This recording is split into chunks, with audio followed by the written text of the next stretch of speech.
देखिए सुदृढ़ लाभांश नीति के आवश्यक तत्व हो गए थे, ठीक है। Essential of A sound dividend policy, clear. अब देखिए लाभांश नीति को निर्धारित करने वाले तत्व हैं। लाभांश नीति को निर्धारित करने वाले तत्व, लाभांश नीति को निर्धारित करने वाले तत्व, लाभांश नीति को निर्धारित करने वाले तत्व लिखो। इनमें कौन कौन से तत्व हैं जो लाभांश नीति को निर्धारित करते हैं? Factor determining dividend policy, factors determining dividend policy,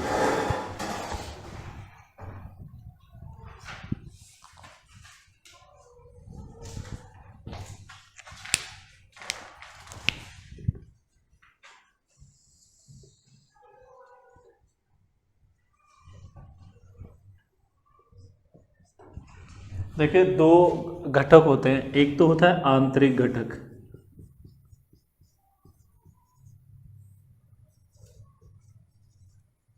आंतरिक घटक, और दूसरे होते हैं आपके बाह्य घटक।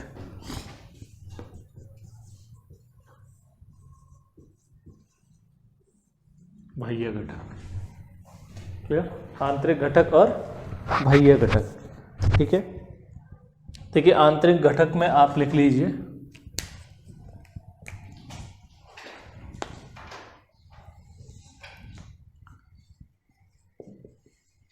लाभों की मात्रा व प्रकृति, लाभों की मात्रा व प्रकृति, भावी वित्तीय आवश्यकताएं, भावी वित्तीय आवश्यकताएं,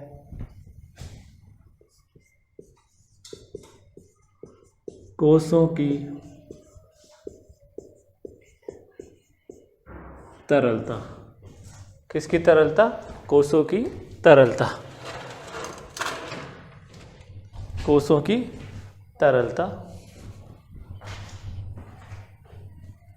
सरकार की आर्थिक नीति,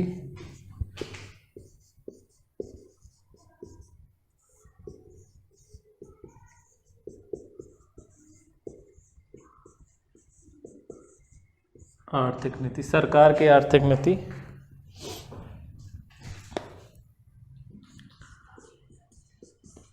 नियंत्रण,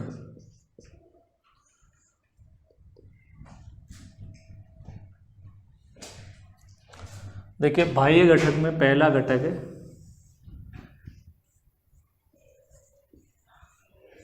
पूंजी बाजार की पहुंच, पूंजी बाजार की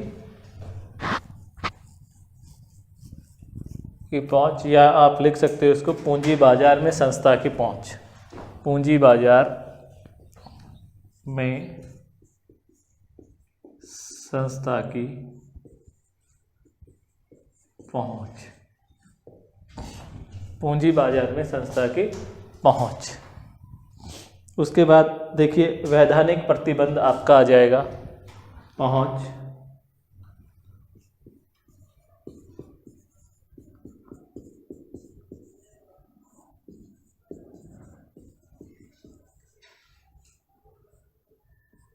वैधानिक प्रतिबंध,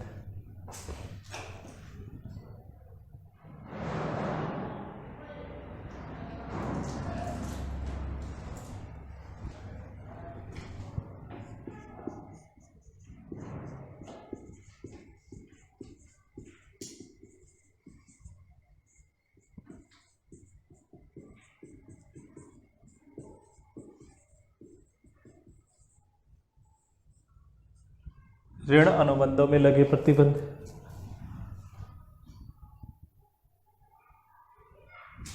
फिर अंशधारियों के प्रकार एवं उनकी इच्छा।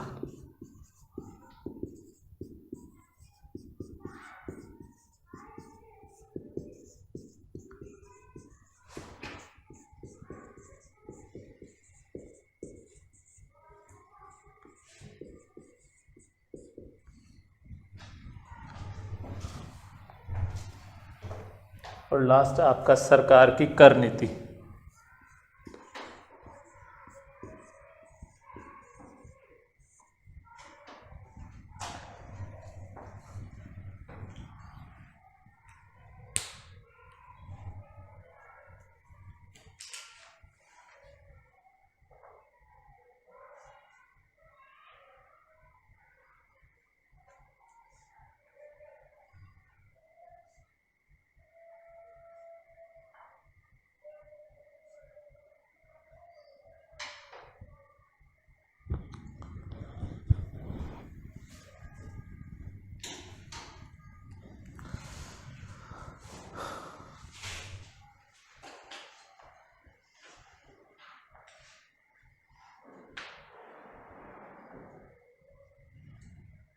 इधर देखिए,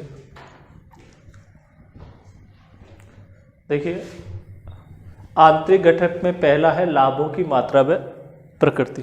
क्लियर कि लाभांश नीति को निर्धारित करने वाले तत्व कौन कौन से तत्व हैं जो लाभांश नीति को निर्धारित करते हैं।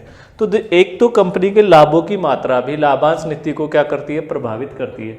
जैसे आपकी कंपनी है और उस कंपनी में आपके पास क्या है, पर्याप्त मात्रा में लाभ है, ठीक है। संस्था की आय अधिक है, लाभ अधिक है, तो जो भी अंशधारी है उनको अच्छा लाभांश मिलेगा। क्लियर, क्योंकि लाभांश किस में से दिया जाता है, अंशधारियों को लाभों में से लाभांश का वितरण किया जाता है। क्लियर हो गई बात। फिर आती है भावी वित्तीय आवश्यकताएं।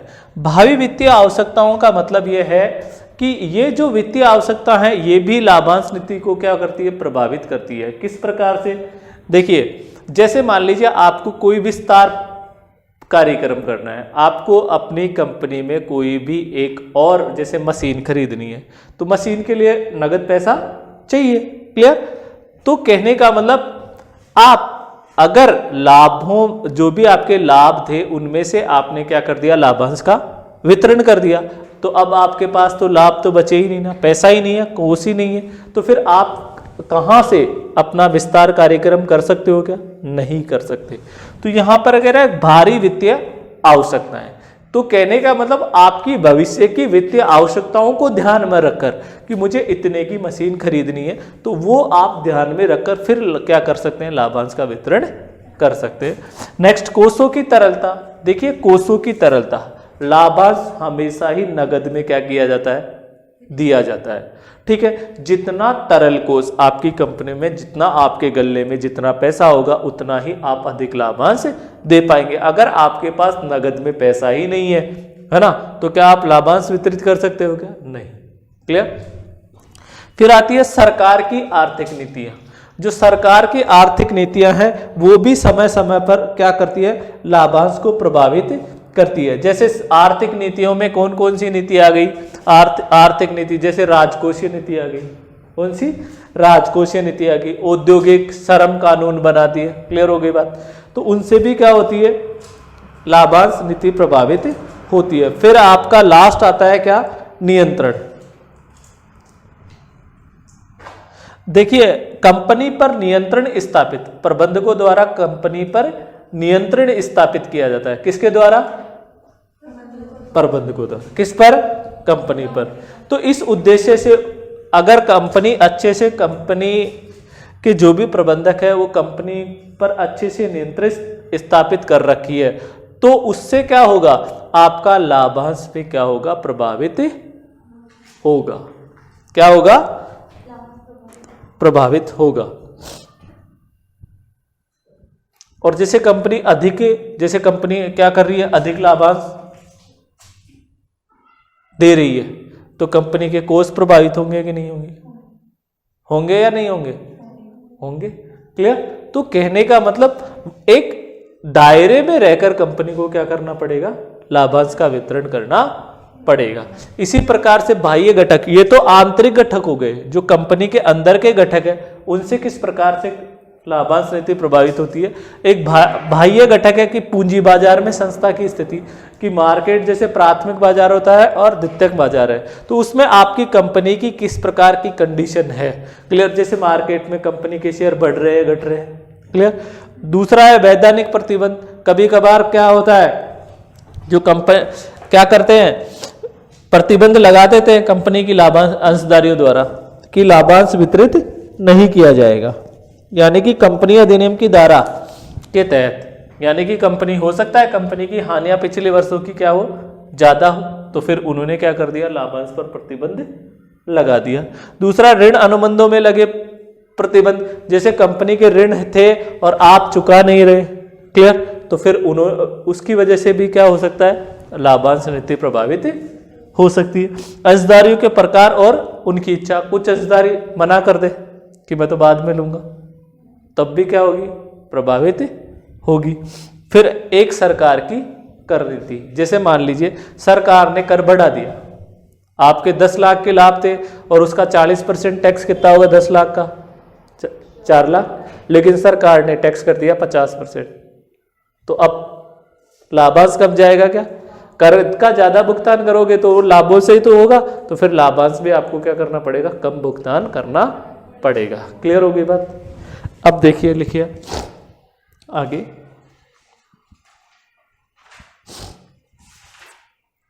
लाभांश के प्रकार।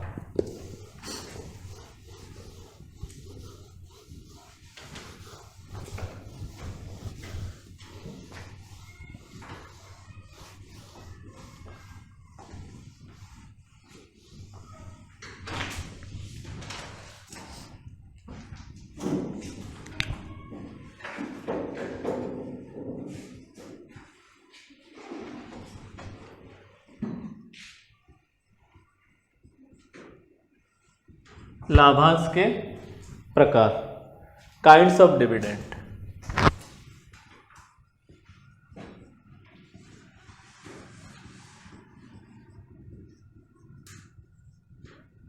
काइंड्स ऑफ डिविडेंड, लाभांश के प्रकार लिखो, 3 प्रकार के हैं। प्रतिभूति के आधार पर, प्रतिभूति के अनुसार 2 प्रकार होंगे, अधिमांश लाभांश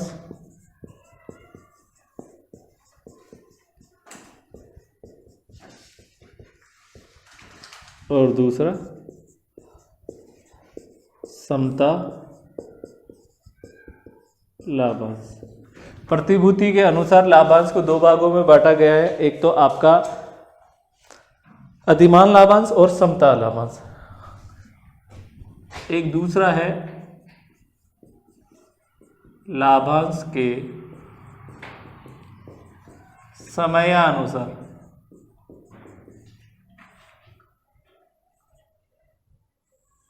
लाभांश के किसके अनुसार, समयानुसार।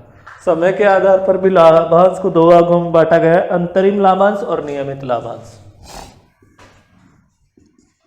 अंतरिम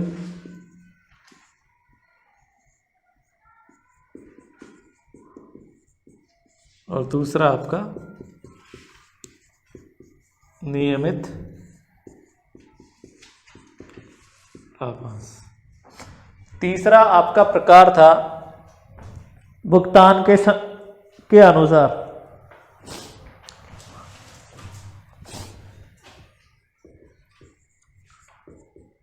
भुगतान के अनुसार, इसमें देखिए एक तो आपका आ जाएगा कौन सा, नगद लाभांश, और आपका एक स्कंद लाभांश। देखिए भुगतान के अनुसार नगद लाभांश, स्कंद लाभांश और एक बंद पत्र लाभांश। बंद पत्र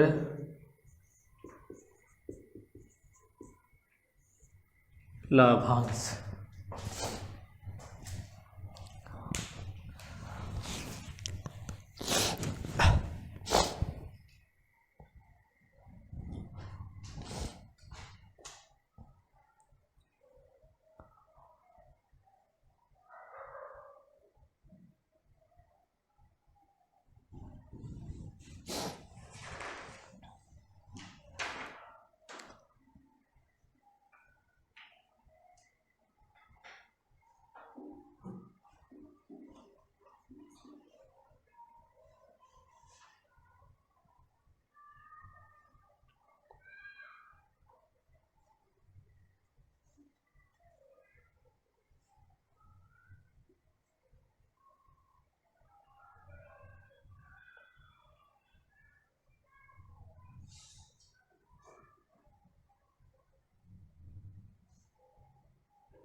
चले आगे देखिए,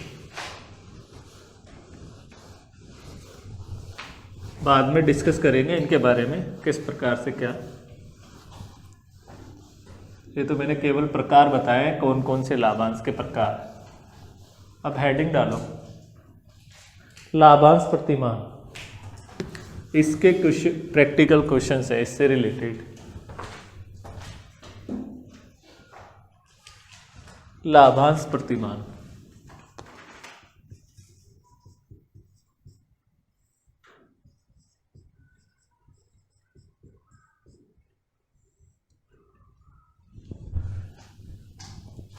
dividend models,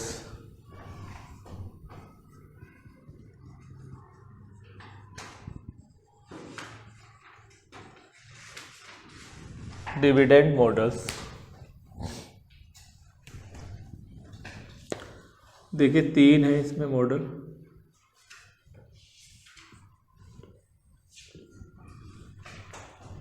Walter model,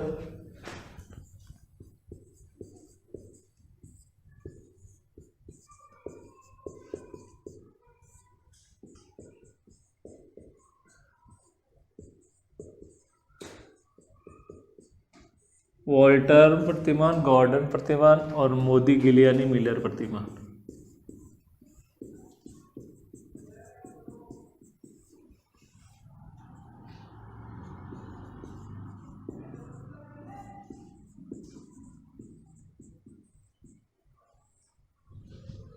Modi गिलियानी Miller प्रतिमान।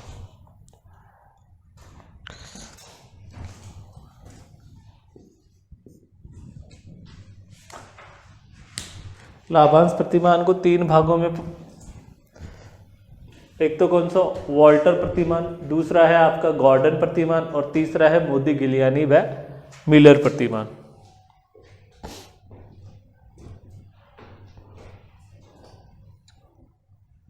वॉल्टर प्रतिमान, गॉर्डन प्रतिमान, मोदी गिलियानी व मिलर प्रतिमान।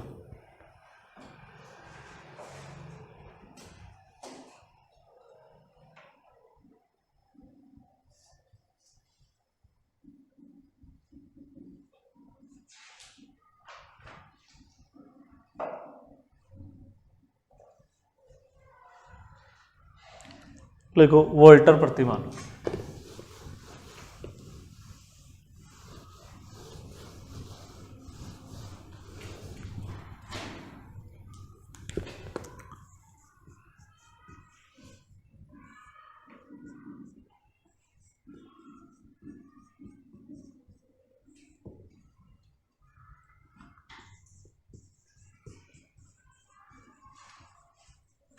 वॉल्टर मॉडल, वॉल्टर प्रतिमान,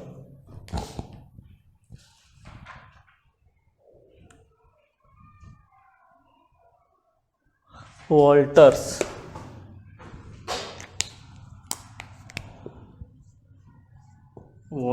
मॉडल।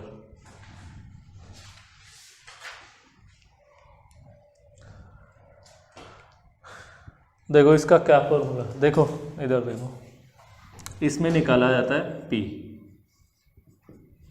P का मतलब क्या होता है, D बटा P इक्वल टू D बटा K plus R E minus D बटा K बटा K। ये वॉल्टर प्रतिमान में P का मतलब होता है मार्केट प्राइस पर शेयर। क्या होगा, P equal to market price per share, D equal to dividend per share.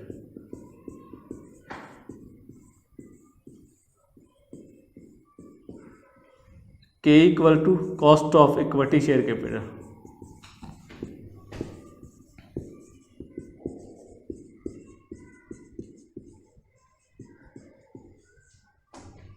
R equal to internal rate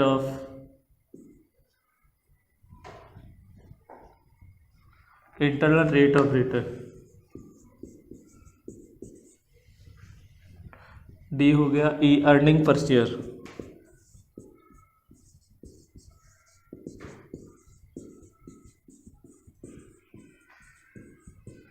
earning per share.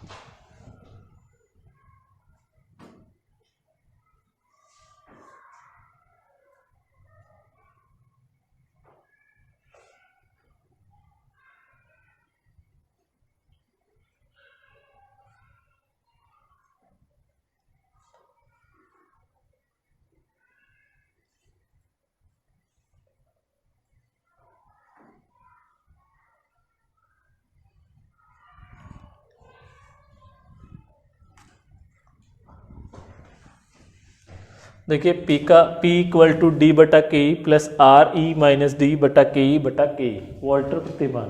Clear. तो वो क्वेश्चन में ये दे देगा कि वॉल्टर प्रतिमान से मार्केट प्राइस पर शेयर की गणना कीजिए। तो D का मतलब बताया डिविडेंड पर शेयर, के का मतलब बताया cost of equity share capital, R equal to internal rate of return और E equal to earning per share. हो गया। देखिए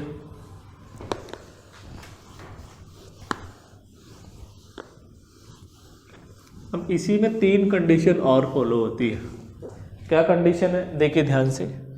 यदि R ग्रेटर देन के, जो R से अगर के क्या है, के से R क्या है, बड़ा है, तो लाभांश भुगतान शून्य होगा।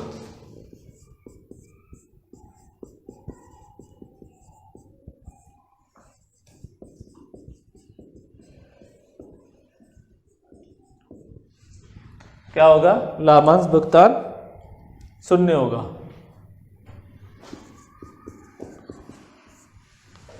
देखिए R किससे बड़ा है, के से, अर्थात लाभों का 100% प्रतिधारण, अर्थात लाभों का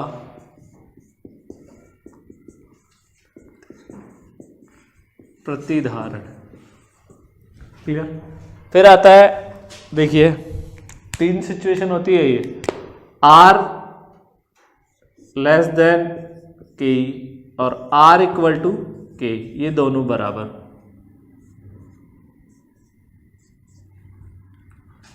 तो देखिए लाभांश भुगतान 100% होगा।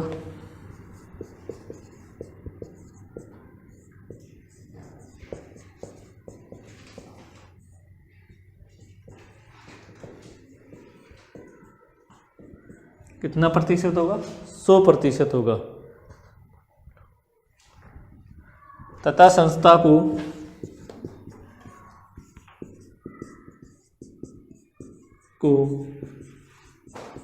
कोई लाभ प्रतिधारित नहीं करना चाहिए। देखिए, लाभांश भुगतान कितना होगा? 100% होगा तथा संस्था को कोई लाभ प्रतिधारित नहीं करना चाहिए। और लाभांश अप्रासंगिक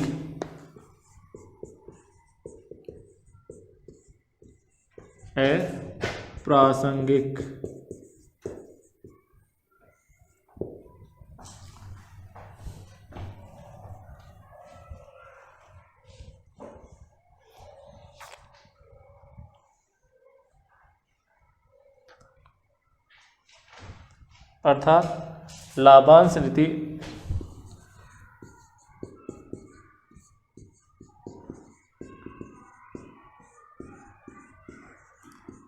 अंशों के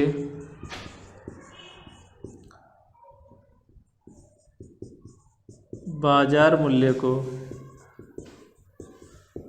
प्रभावित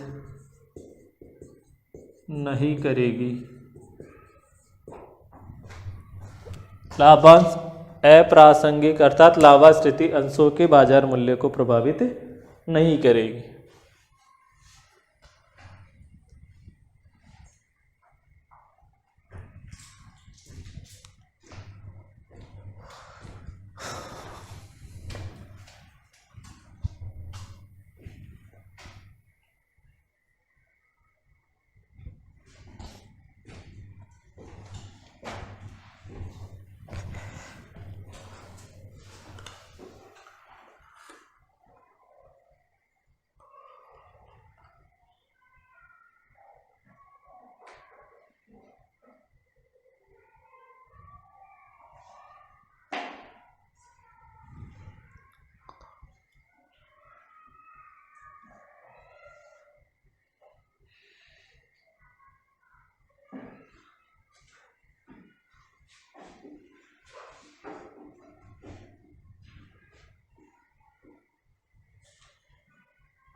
ठीक है,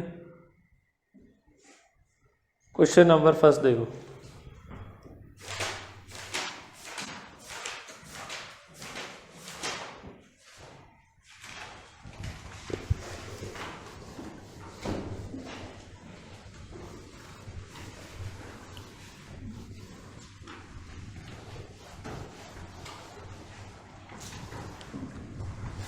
देखिए, super tax company, question number first. Super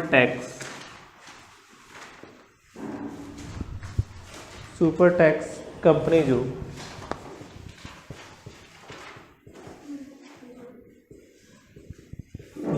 super tax company जो 5 रुपये प्रति अंश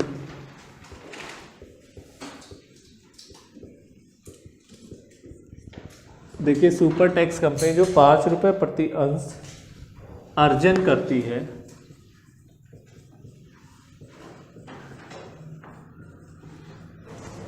कितने रुपए अर्जन कर रही है? 5 रुपये का 10%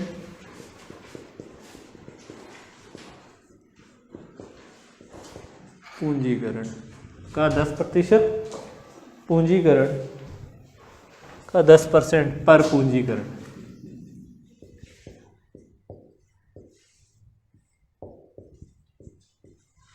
का 10% पर पूंजीकरण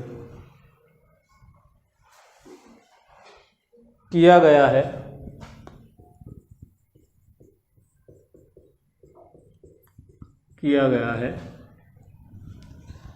और फिर कह रहा है और विनियोजन पर प्रत्याय 12% है।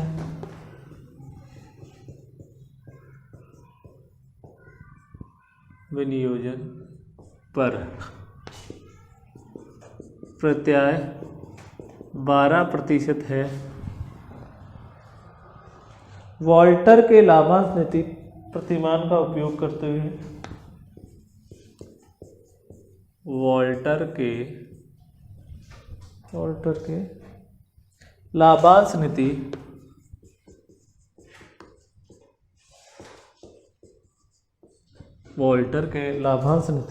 प्रतिमान का उपयोग करते हुए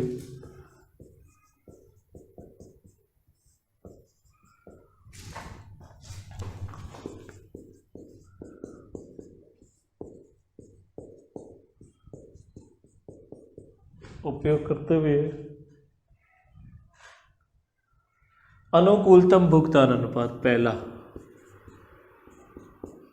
अनुकूलतम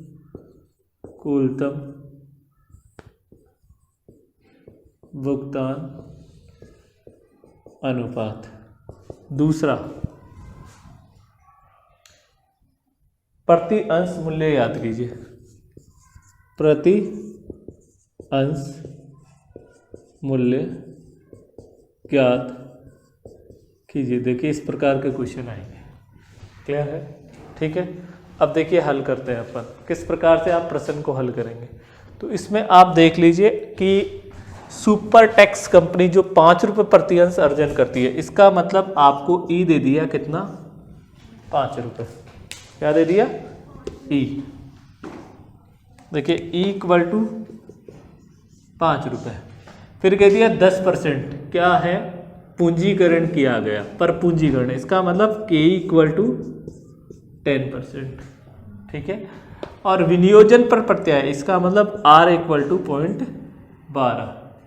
ये आपको प्रश्न में दे रखी है। क्लियर? सबसे पहले आपसे क्या पूछा, फर्स्ट पॉइंट, अनुकूलतम भुगतान अनुपात। देखिए आर ग्रेटर देन के, आर 12% है और ये कितना है, 10। क्लियर? तो जो लाभांश भुगतान अनुपात क्या होगा आपका, 0 होगा। ये बताया था मैंने।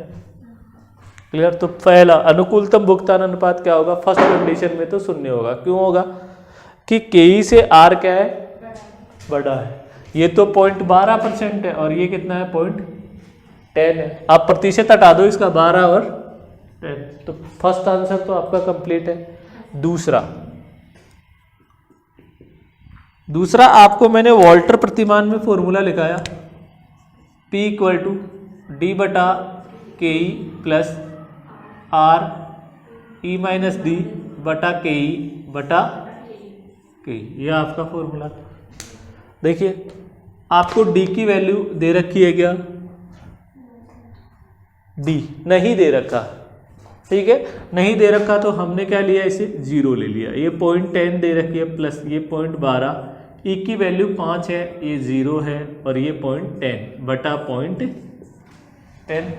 क्लियर? तो देखिए ये तो हो गया क्या, 0 प्लस 0.12, ये 5 बचा भाग 10 डिवाइड बाई 0.10। 0.12 इंटू 5, 0 प्लस 0.6, हाँ 12 into 5 0.6 divide by 0.10 divide by 0.10। देखिए फिर 0 प्लस इसमें भाग दिया तो 6, हाँ डिवाइड बाई 0.60। तो 6 में 0.6 का भाग दिया तो 0 plus 60 equal to 60 market price per share. देखिए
तीनों कंपनियों से संबंधित निम्नलिखित विवरण है।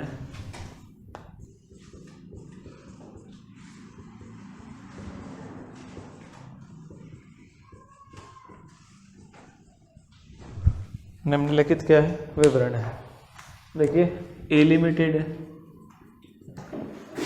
बी लिमिटेड है और आपको सी लिमिटेड दे रखी है।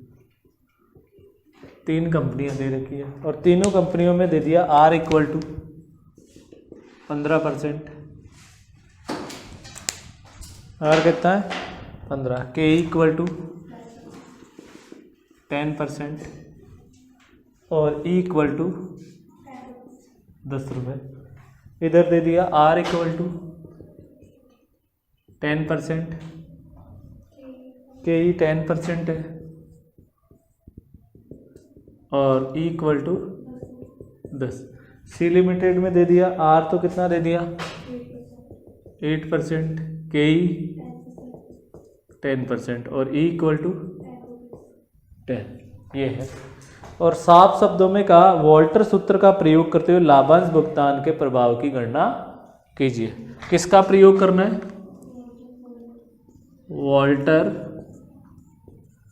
सूत्र का प्रयोग। किसका प्रयोग करना है? वॉल्टर सूत्र का उपयोग करते हुए। उपयोग। अब इन्होंने फिर कंडीशन दी, देखो क्या दी।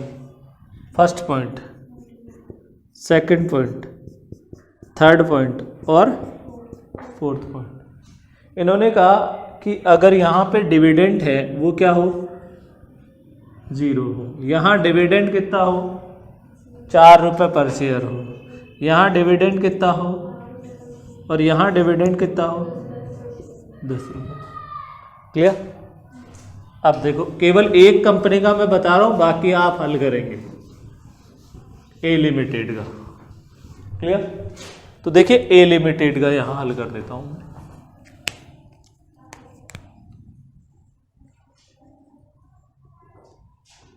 P इक्वल टू डी बटा के E plus R E minus D बटा के ई बटा के।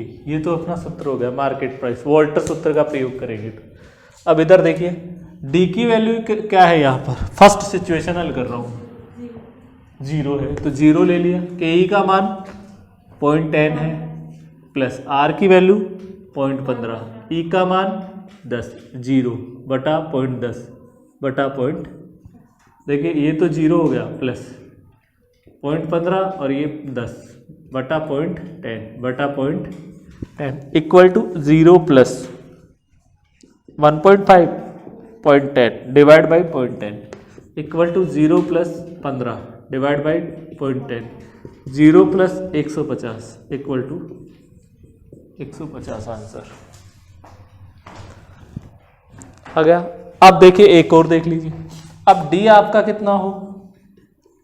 4 हो। सेकंड सिचुएशन तो मैंने क्या लिया? देखो, 4 बटा वही 0.10 प्लस आर का मान 0.15 और 10 माइनस 4 बटा 0.10 बटा 0.10। क्लियर हो गई बात भाई? अब डिविडेंड कितना था? 4, तो 4। अब देखिए, यहाँ पर हल कर रहा हूँ मैं, तो ये आ गया 40 प्लस इसमें भाग दोगे तो 40 और ये आ जाएगा 0.15 और ये बच गया 6 बटा 0.10 बटा 0.10। तो देखिए, 40 प्लस 0.9 डिवाइड बाई 0.10 बटा 0.10 equal to 40 plus 9 divide by 0.10, तो 40 प्लस 90 इक्वल टू 130। आगे आंसर आएगा बी पार्ट में। आ गया? क्लियर? तो इस तरीके से आप देखिए, ये तो मैंने एक का ही किया है, डी इसका और इसी का। आपको इसी का भी करना है और जब डिविडेंड 8 हो तो क्या होगा, डिविडेंड 10 हो तो क्या होगा। इसी तरीके से आपको बी लिमिटेड और सी लिमिटेड भी क्या करनी है, हल करनी है। जैसे मैंने ए लिमिटेड करवाई है उसी तरीके से बी और सी भी आपको क्या करनी है, हल करनी है सभी विद्यार्थियों को।